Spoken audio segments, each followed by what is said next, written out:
Question में ये एक सर्किट है जिसमें दो बैटरी हैं।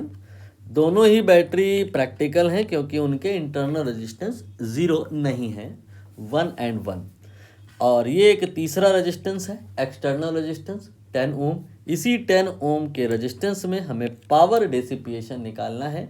मोटे तौर पे आप ऐसा मान के चलो, हमें आर पता है तो वी निकल आए चाहे आई निकल आए, वी और आई में से कोई एक भी अगर निकल आए तो फिर पावर भी आराम से निकल आएगी। तो कैसे करेंगे? करने के बहुत सारे मेथड हो सकते हैं, जिसमें से दो मेथड हम लोग डिस्कस कर लेंगे जो बेहतर रहेंगे। एक मेथड थोड़ा लेंदी रहेगा, लेकिन 10वीं क्लास में हैं अगर आप तो आपको वही ज़्यादा समझ में आएगा। बाकी दूसरा मेथड वो मिलीमेन थ्योरम है, 12वीं क्लास में आपने पढ़नी है, माइट भी आपको ना समझ में आए, और जो डिस्कस उसको भी कर लेंगे। यहाँ पे हम क्या करेंगे, केसीएल और केवीएल अप्लाई करेंगे। कैसे करेंगे? पहले तो आपको ये पता होना चाहिए कि ये जो बैटरी होती है उसका जो इंटरनल रेजिस्टेंस होता है वो बैटरी से हट करके उसके लेफ्ट राइट में उसके सीरीज़ में सेपरेटली बनाया जा सकता है। देखिए मैंने वही किया, ये 9 वोल्ट की मैंने बैटरी बनाई और इंटरनल रेजिस्टेंस नहीं बनाया, उसको मैं अब बनाऊंगा। बैटरी से हटा करके उसके सीरीज़ में उसे कंबाइन किया। ऐसा ही एल्गोरिथम इसके साथ फॉलो करना है। आपने यहाँ पे 6 वोल्ट की बैटरी बनानी है। इंटरनल रेजिस्टेंस इसके अंदर नहीं बनेगा, अलग हटा करके सेपरेटली इसके सीरीज़ में आपको बनाना होगा। ये आपने कुछ नहीं किया है, उसी सर्किट को रीड्रॉ किया है। बस इंटरनल रेजिस्टेंसेस को आपने अलग करके बना दिया है। ठीक, अब आप यहाँ पर किसी एक पॉइंट को 0 पर मान लो। सर्किट एनालिसिस में सब कुछ रिलेटिव होता है, तो किसी एक पॉइंट को 0 पे माना जा सकता है ताकि चीज़ें एब्सोल्यूट हो जाएं, वैल्यूज़ निकाली जा सकें। यहाँ पर हम इधर इस पॉइंट को 0 मान लेते हैं, तो ये पॉइंट अगर 0 पर है तो फिर ये पूरा ही 0 पे होगा क्योंकि कहीं कोई रेजिस्टेंस नहीं है। ये 0, ये 0। अब बैटरी में प्लस माइनस करिए, यहाँ प्लस यहाँ माइनस, यहाँ प्लस यहाँ माइनस। बैटरी के प्लस के साइड आप कह रहे हो 0 है, तो माइनस के साइड आप समझ गए होगे, 9 माइनस कर देंगे तो यहाँ -9 आ जाएगा। इसके बाद में बैटरी के इधर की तरफ 0 है, प्लस की तरफ 0 है, माइनस की तरफ 6 माइनस कर देंगे तो आ जाएगा, यहाँ पर -6 हो गया। ठीक है, अब आप कोई एक ऐसा पॉइंट ढूंढिए जहाँ पे 3 रेजिस्टेंस ज्वाइन हो रहे हो। ध्यान से देखोगे तब समझ आएगा कि ये पॉइंट आपका जो है ना, यहाँ से 3 रेजिस्टेंस कनेक्ट हैं। एक तो आपका ये वाला, दूसरा ये वाला और तीसरा ये वाला। इसको ही हम दोबारा से ड्रॉ करेंगे ताकि बेहतर तरीके से आप समझ पाओ। 10 ओम का रेजिस्टेंस है, पॉइंट N है और इस पॉइंट का रेजिस्टेंस 0 है। इसके बाद में यहाँ पर हम इस 1 ओम को बनाएंगे। 1 ओम को चाहे जैसा ये बना है ऐसा ही बना लो, चाहे इसको थोड़ा सा सीधा कर देना तो अच्छा समझ में आ जाएगा। तो सीधा करके बनाएंगे हम, ऐसा कर देंगे इसे, तो ये -9 वोल्ट यहाँ आ जाएगा और ये 1 ओम हो जाएगा। ऐसे ही ये जो 1 ओम है, इस -6 वोल्ट को थोड़ा सा यहाँ कर ले आना नीचे की तरफ, तो कुछ आपको एक टी पॉइंट जैसा अनुभव में आएगा। टी पॉइंट जैसे ही अनुभव में आएगा तो फिर आप यहाँ पर केसीएल अप्लाई कर सकते हैं, जिसे कुछ लोग नोडल एनालिसिस भी कहते हैं, जो कि करेक्ट है।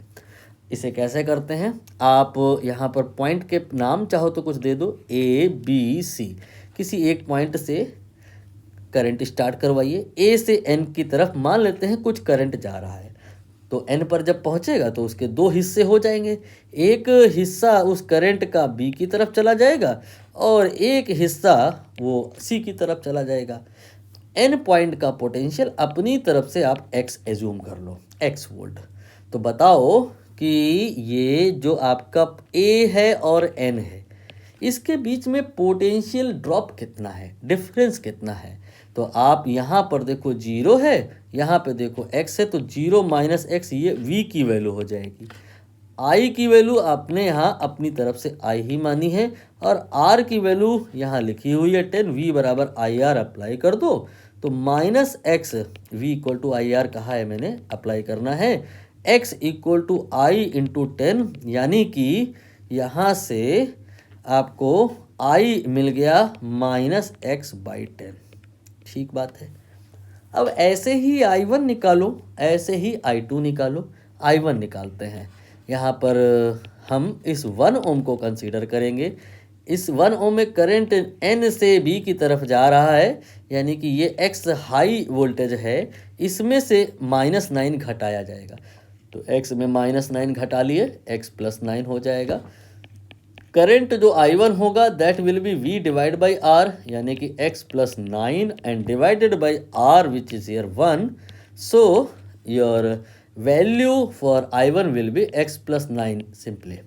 Similarly I2 will be how much, think about that. Same logic, high to low current जा रही है, X में -6 घटाया जाएगा तो ये X +6 हो जाएगा, और जो करंट है वो X +6 है डिवाइड बाई 1 का कोई मतलब नहीं है, ठीक। अब आप देखो इस पॉइंट पे आने वाली जो करंट है वो जाने वाली के बराबर हो जाएगी, मतलब I बराबर I1 + I2 हो जाएगा। I की वैल्यू यहाँ लिखी हुई है, कितनी है, -x/10, और I1 और I2 की वैल्यू ये आपने निकाली हुई है, X +6 और X +9। यहाँ से 2x दोनों को जोड़ दिया मैंने और इसको सेम साइड पे कर लिया, X +10 इज इक्वल टू -15, ठीक है। 10 और दूनी 20 और एक 21x/10 बराबर -15 आ गया है। और अब यहाँ से x निकालेंगे, 3 से काट लो, 7 हो जाएगा, इधर 5 हो जाएगा, 10 गुणे 5 -50 हो जाएगा बटे 7। ये हमने जो निकाला है it is the value of x, means potential of this point, यानी कि इस n पॉइंट का पोटेंशियल आ गया है। आप इसे लिख सकते हो -50/7 वोल्ट। अब कुछ भी निकालना हो सब निकाल सकते हो, एक बार देख लो पूछा क्या है। पावर डिसिपेशन इन 10 ओम पूछा था, हम 10 ओम में पहले पोटेंशियल ड्रॉप देख ले कितना आ रहा है। तो V आ जाएगा, difference between this and that, तो ये 50/7 हो जाएगा। V का वैल्यू, R का वैल्यू 10 है। I निकालना हो तो हम V/R फॉर्मूला लगा सकते हैं, लेकिन हमें तो पावर निकालनी है तो हम V²/R लगा लेंगे। 50/7 का स्क्वायर करेंगे 2500 हो जाएगा, डिवाइड बाई 49 हो जाएगा, R की वैल्यू 10 आ जाएगी। तो यहाँ से ये 250/49 आएगा।